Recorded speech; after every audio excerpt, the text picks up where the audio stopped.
حضرت عبداللہ بن عمر رضی اللہ عنہ فرماتے ہیں کہ رسول اللہ صلی اللہ علیہ وآلہ وسلم نے ارشاد فرمایا، جس نے شراب کے نشے کی وجہ سے ایک نماز چھوڑی، گویا کہ اس کے پاس دنیا و ما فیہا سب کچھ تھا جو اس سے چھین لیا گیا ہے، اور جس نے شراب کے نشے کی بنا پر 4 نمازیں چھوڑ دی، اللہ تعالیٰ پر حق ہے کہ وہ اس کو طینۃ الخبال پلائے۔ پوچھا گیا، طینۃ الخبال کیا ہے؟ آپ صلی اللہ علیہ وآلہ وسلم نے فرمایا، دوزخیوں کا پسینہ۔ مستدرک امام حاکم، حدیث نمبر 7233۔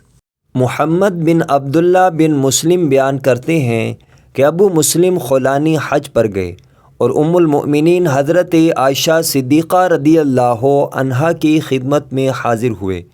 ام المؤمنین ان سے شام کے حالات اور وہاں کے موسم کے بارے میں پوچھنے لگ گئی، اور وہ ام المؤمنین کو وہاں کے حالات بتاتے رہے۔ ام المؤمنین حضرت عائشہ صدیقہ رضی اللہ عنہا نے کہا، وہ لوگ وہاں کی سردی کیسے برداشت کرتے ہیں؟ ابو مسلم خولانی نے کہا، اے ام المؤمنین، وہ لوگ طلا نامی شراب پیتے ہیں۔ ام المؤمنین نے فرمایا، اللہ تعالیٰ نے سچ فرمایا، میرے محبوب نے ہم تک پہنچایا۔ حضور صلی اللہ علیہ وآلہ وسلم نے فرمایا، میری امت کے کچھ لوگ ایسے ہوں گے جو شراب کا نام بدل کر اسے پئیں گے۔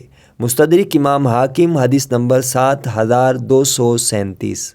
حضرت سالم اپنے والد کا یہ بیان نقل کرتے ہیں کہ نبی اکرم صلی اللہ علیہ وآلہ وسلم نے ارشاد فرمایا، 3 آدمی ایسے ہیں کہ اللہ تعالیٰ قیامت کے دن ان پر نظر رحمت نہیں فرمائے گا: ماں باپ کا نافرمان، شراب نوشی کرنے والا، کچھ دے کر احسان جتانے والا۔ مستدرک امام حاکم، حدیث نمبر 7235۔